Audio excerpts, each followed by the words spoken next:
Então, pessoal, boa tarde, pessoal de sala, boa tarde, pessoal de casa.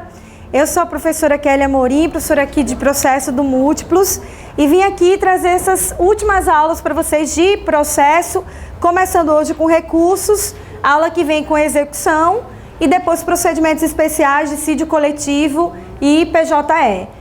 E fechamos toda a disciplina. Eu vou deixar primeiramente os meus contatos, claro que vocês têm o contato aqui do curso, dúvidas, também que aparecem para vocês aí no e-mail, mas também eu deixei aqui a minha fanpage, professora Kelly Amorim, e o meu Instagram, Prof. K. Amorim. Eu sempre posto dicas, sempre tem sorteios, eu tenho um projeto que se chama TST de A a Z, que eu coloco, explico súmulas e OJs por tema, porque nós que fazemos TRT, vocês que fazem TRT, sabem que cai muita súmula e OJ e a gente tem muita dificuldade em entender o posicionamento do TST muitas vezes, então eu trago o posicionamento já consolidado e explicado. E eu também trouxe 2 presentes para vocês. Eu trouxe o meu livro para sortear, tanto para o pessoal de sala, um livro para o pessoal de sala, um livro para o pessoal de casa. Então, quem está em sala vai ter um númerozinho, que vai ser o sorteio que o pessoal de casa manda para o e-mail do curso, de dúvidas, e aí vocês vão participar também de outro sorteio. O segundo presente é para todo mundo. Eu vou pedir essa semana para o pessoal colocar na área do aluno 100 dicas de processo do trabalho. Então, às vezes você está parado em algum lugar, alguma fila, pega as dicas lá e começa a ler, seja de forma digital, seja de forma escrita, impressa. Então, eu trouxe esse presente de boas-vindas para todos vocês. Espero que a gente tenha aí, trilhe essas aulas com muito sucesso, que vocês realmente aprendam a matéria, que certamente é a matéria mais importante do ordenamento jurídico, desculpa. Certamente, com certeza, mais que absoluta, inclusive. É uma matéria muito gostosa, mas que eu digo já para vocês. O processo, ele é linear. Se você não entende princípios processuais, você vai ter dificuldade em recursos. Se você não entende aplicação de fonte, você vai ter dificuldade em execução.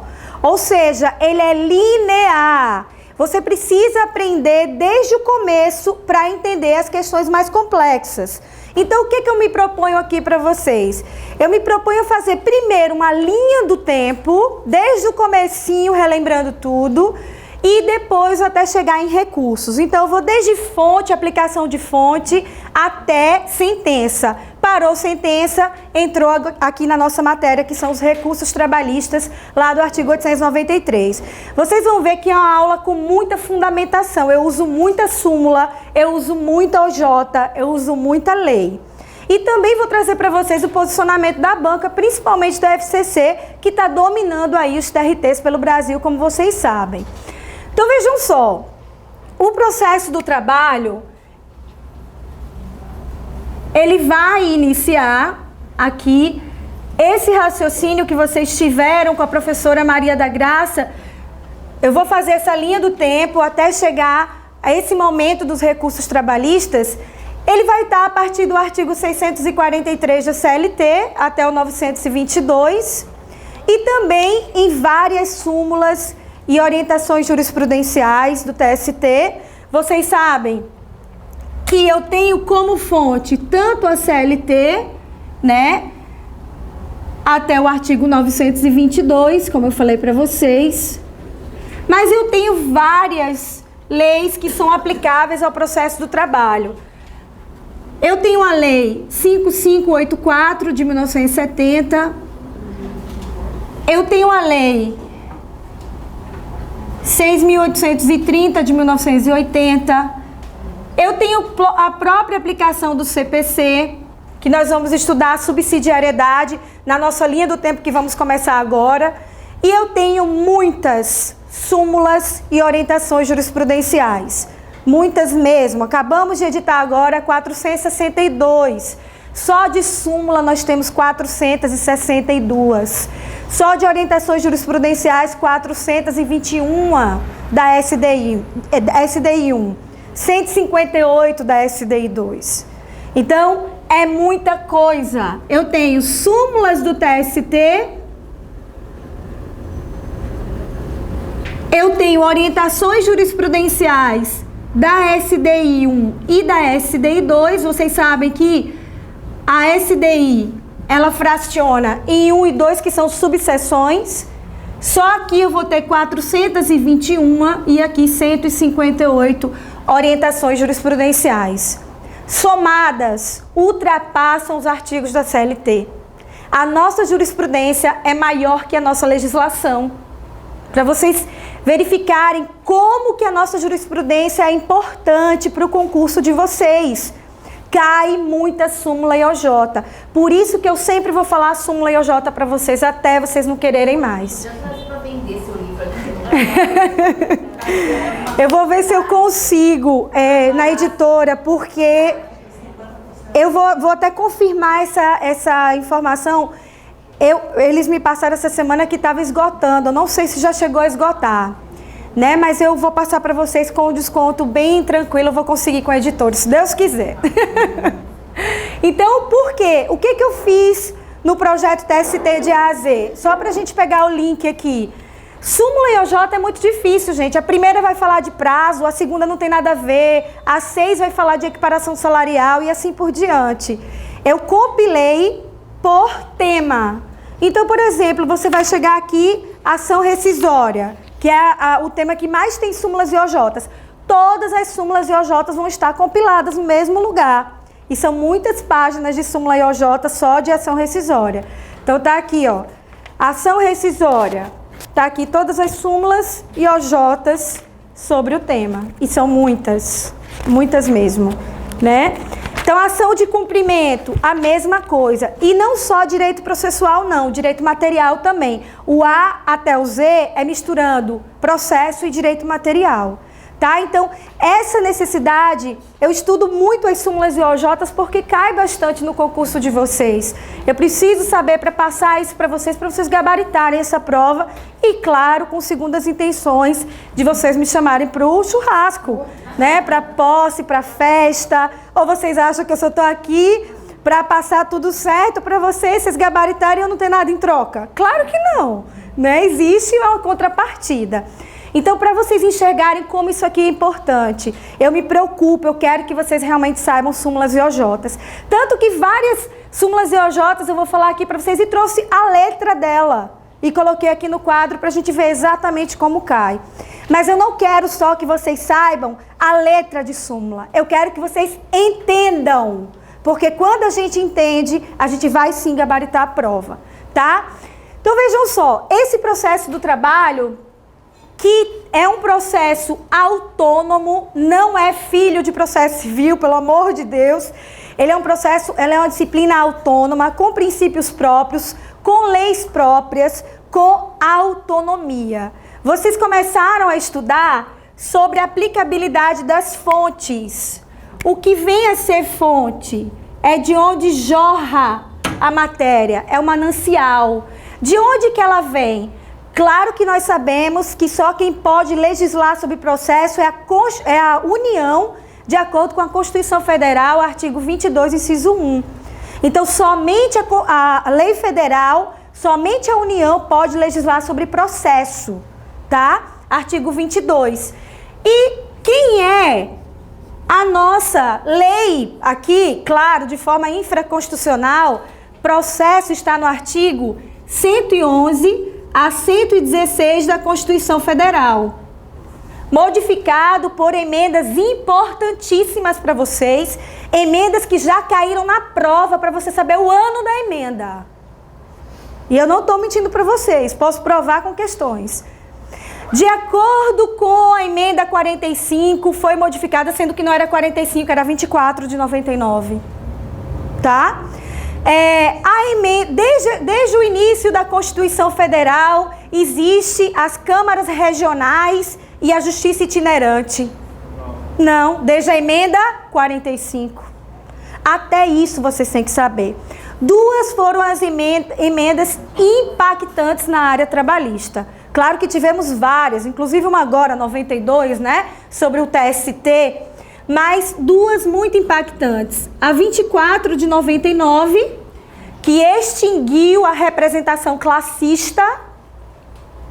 Nós tínhamos uma primeira instância classista colegiada, que existia 2 juízes vogais e um juiz togado, foi extinto por isso aqui, por essa emenda aqui, e a principal delas que foi a emenda, claro que tem outras, gente, eu estou dizendo as mais impactantes, tá? Senão a gente passaria uma aula só de emenda.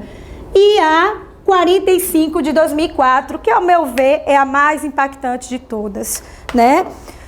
Aí modificou tanto a organização como também a competência da Justiça do Trabalho. Foi um impacto muito grande. Então, de forma constitucional, nós somos regidos pelo artigo 111 até o 116 da Constituição Federal. De forma infraconstitucional, em primeiro lugar, pela CLT. Só que vocês vejam, a CLT é um decreto-lei de 1943. Muitas vezes ela é lacunosa? Sim.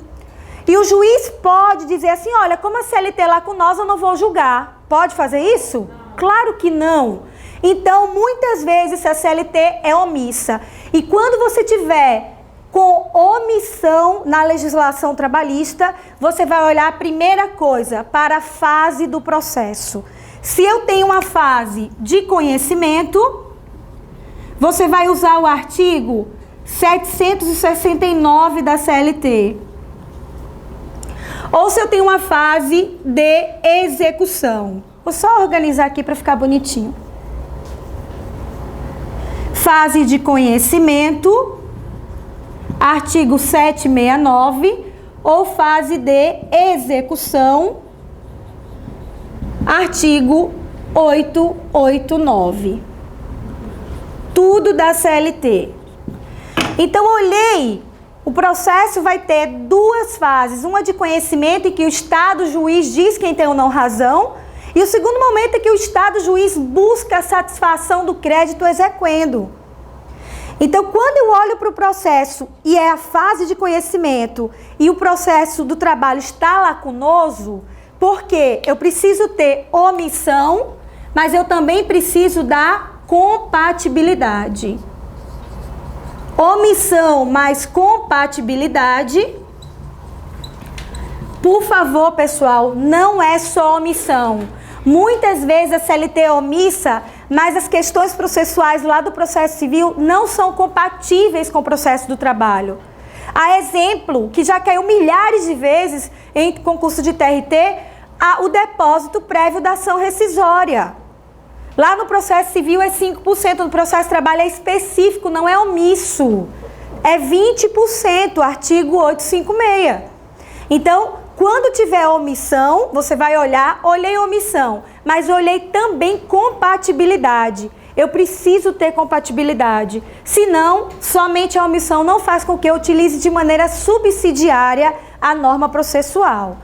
Olhei omissão e olhei mais compatibilidade, eu vou utilizar o processo comum como fonte subsidiária do processo do trabalho.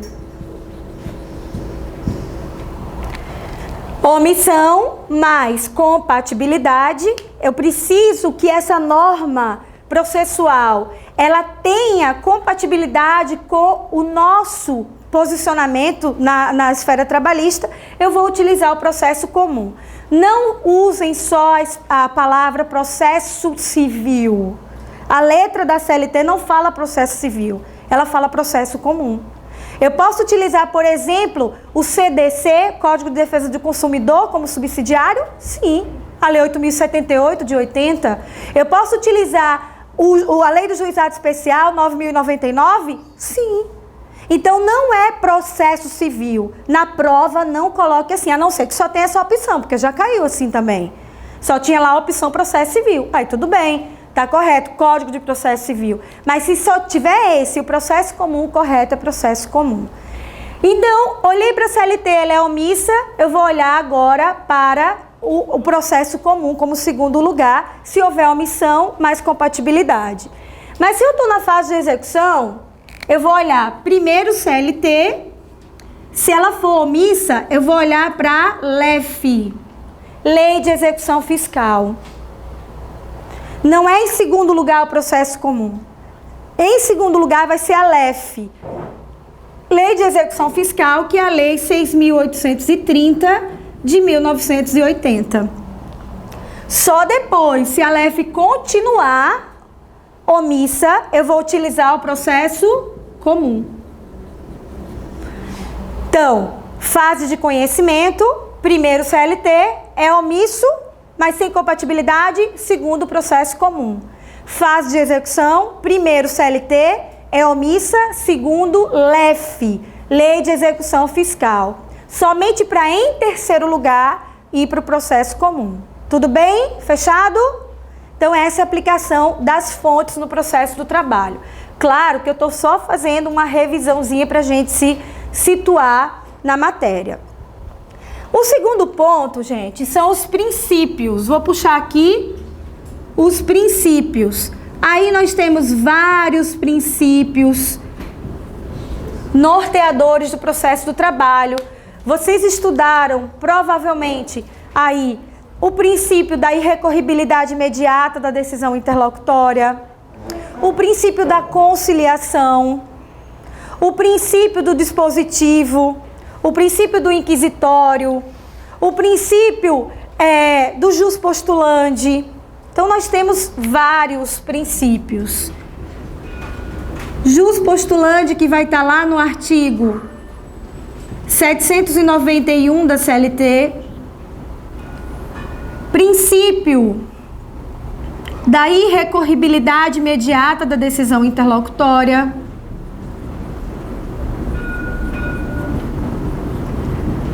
Que vai estar no artigo 893, parágrafo 1º, e a sua exceção na súmula 214 do TST. E também um posicionamento interessante que eu vou trazer de novo para vocês em recursos, que é a súmula 414 do TST. Súmulas importantíssimas, indispensáveis para vocês levarem para a prova. Também, princípio do dispositivo, a Justiça do Trabalho, ela só pode... Esses dois aqui eu não vou nem falar, jus postulandi e recorribilidade, que eu vou trazer em recursos, de forma bem explicada para vocês. Mas o dispositivo vai dizer, a Justiça do Trabalho só pode falar mediante provocação inicial. É o famoso princípio da inércia, né? Então, ou alguns chamam da demanda, princípio da demanda. E nós temos exceções a esse princípio, que vai estar lá no artigo 39 da CLT e 856 da CLT. Essas são exceções, né? Aquela situação em que houve uma reclamação de falta de assinatura na CTPS, lá no Ministério do Trabalho e Emprego, na antiga Delegacia do Trabalho, hoje Superintendência, e aí, como o empregador não assinou a carteira, esse auditor fiscal do trabalho envia isso para a Justiça do Trabalho de ofício, sem que o empregado tenha procurado a Justiça do Trabalho. E o 856 é quando diz, esse artigo é muito polêmico ainda, porque ele vai dizer que, a gente vai estudar ele em dissídio coletivo, melhor, mas que diz que o presidente do tribunal pode, de ofício, instaurar o dissídio coletivo de greve. Ele é muito polêmico, a gente vai estudar melhor ele em dissídio coletivo. Mas um dos que mais cai na prova de vocês, fazendo todas as provas anteriores aí, principalmente da FCC, é o princípio da conciliação. Esse eu chamo a atenção de vocês e eu quero destacar o princípio da conciliação. Esse princípio, gente, nós temos muito fundamento jurídico, tanto legal como jurisprudencial. Primeira coisa, o juiz é obrigado a fazer a proposta de acordo, sim ou não? Sim. Ele é obrigado a homologar o acordo feito pelas partes? Não. Existe um momento específico para fazer proposta de acordo? Depende de quê? Rito ordinário? Sim. Sumaríssimo? Não. Quer dizer, a lei só vai falar o primeiro momento, que é aberta a audiência, o juiz esclarecerá para as partes sobre o benefício de um acordo. Vou botar todos os artigos para vocês, tá? Quem não colocou nesse princípio. Agora vejam só. Quando o juiz homologa o acordo, qual a natureza dessa sentença? Com ou sem mérito? Com mérito. Recorrível ou irrecorrível?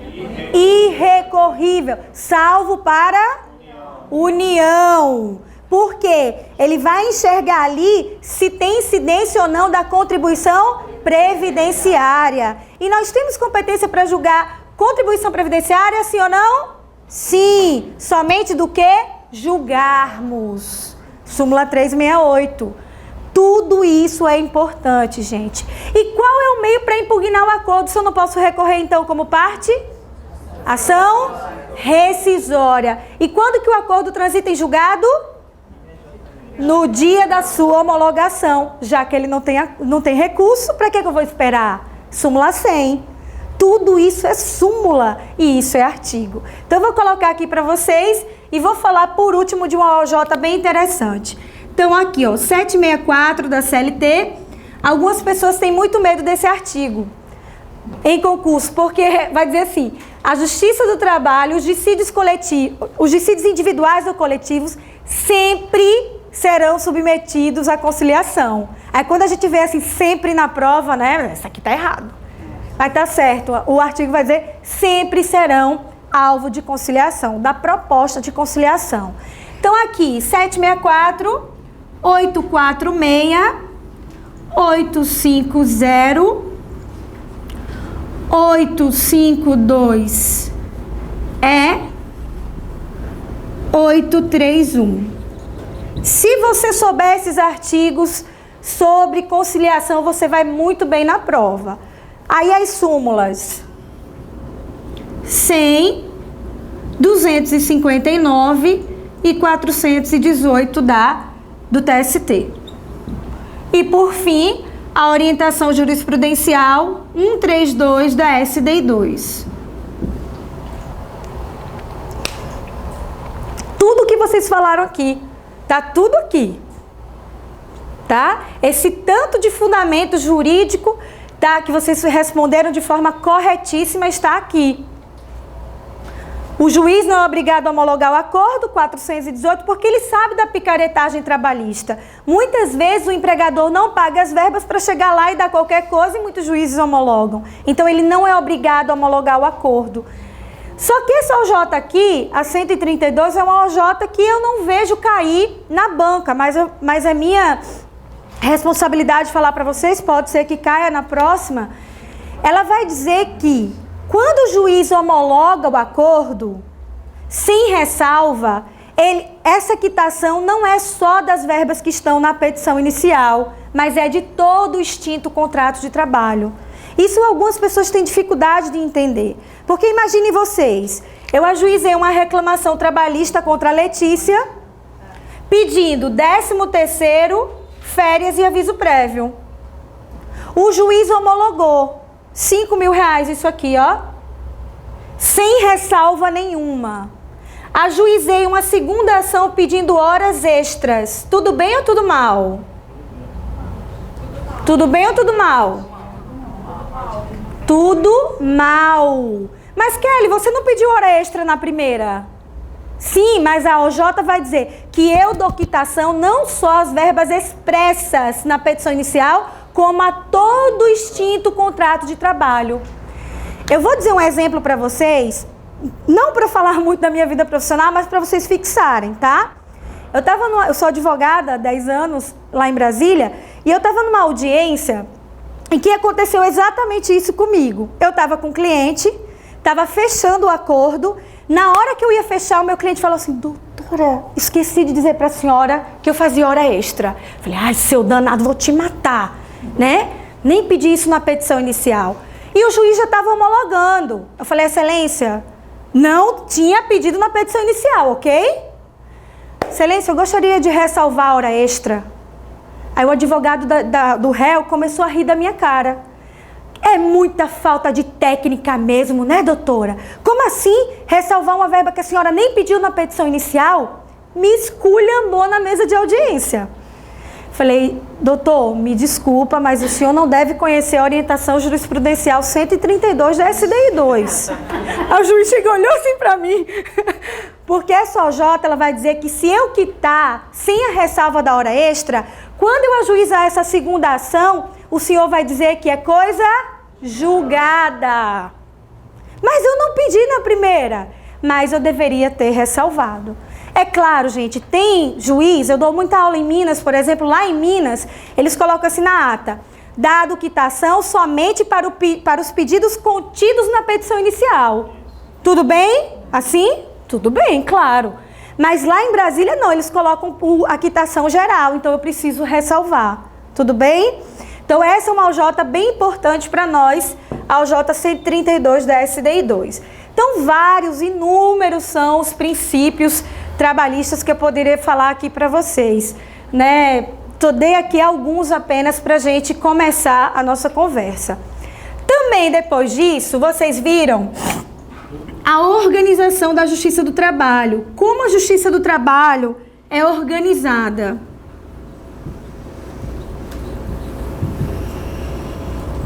E vocês viram que, pela Constituição Federal, a primeira instância é o juiz do trabalho. Muitas vezes a banca de vocês coloca juiz do trabalho, coloca vara do trabalho, varia de acordo com cada prova, tá? Corretamente, pela letra da Constituição Federal, é juiz do trabalho. A CLT fala vara. Quando não fala ainda, né, em junta de conciliação e julgamento. Então, até 99, nós tínhamos, na primeira instância, as juntas de conciliação e julgamento como primeira instância. Depois de 99, passou a ser, pela letra da Constituição, juiz do trabalho. Isso é um tema mais tranquilo, né? Mais simples. Então, o juiz do trabalho, que hoje só pode entrar mediante concurso público, né? Vai passar ali por provas e títulos, e aí vai ser juiz do trabalho. Vocês estão cansados de saber que naquelas localidades em que não houver um juiz do trabalho, um juiz de direito será investido por lei na jurisdição trabalhista, e o recurso é para o TJ ou TRT? TRT, tá? Artigo 112 da Constituição Federal. Segunda instância é o Tribunal Regional do Trabalho. No Brasil nós temos quantos? 24 regiões.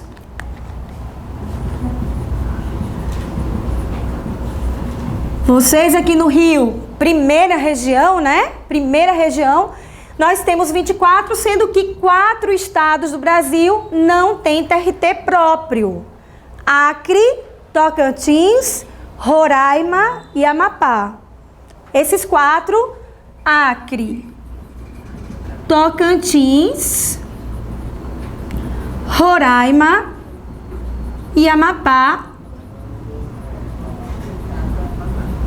não tem TRT próprio.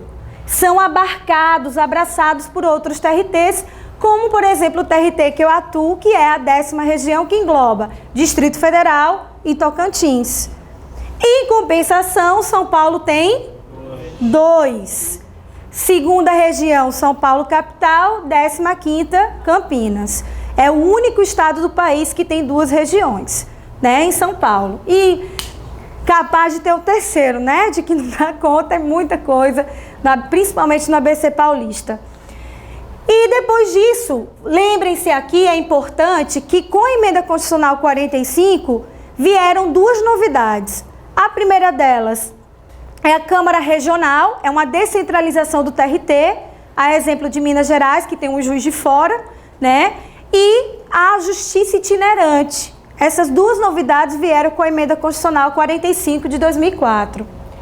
E depois disso, o TST, claro, né, gente, é de praxe saber a idade mínima, a idade máxima, às vezes cai na banca de vocês, né? Que a idade mínima 30, máxima 65. Aqui 35, máxima 65. Ok?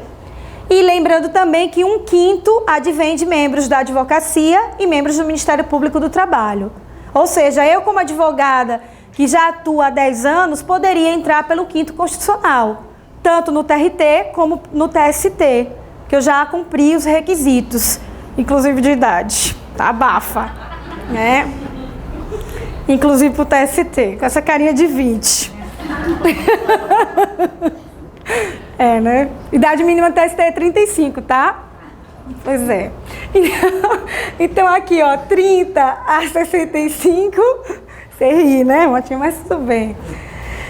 30 a 65, idade mínima. Lembrem-se que 1/5 advém de membros da advocacia e MPT. E aqui a idade mínima no TST é 35 a 65. Também 1/5 advindo de membros da advocacia e MPT. Imagina, gente, com essa cara de novinha, o ministro do TST. Já pensaram? Não tem condição, não. Mas poderia entrar também pelo 5º aqui.